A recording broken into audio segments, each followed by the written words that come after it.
kaldun tuuri 6. astmelistikku läbi kõrvaldominant septakordi pöörde F-tuuri näites. Tahan jõuda D-molli. Selle jaoks on mul hea liikuda läbi A7 terts kvartakordi, siis ma saan astmelise bassi liikumise. Alustan priimi meloodilist seisust.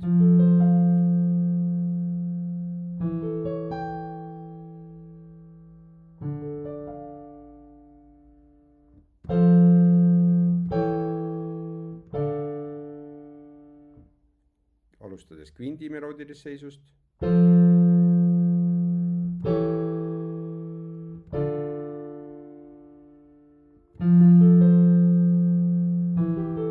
See on cis-noot. Ja alustades tertsi meloodilist seisust. Siis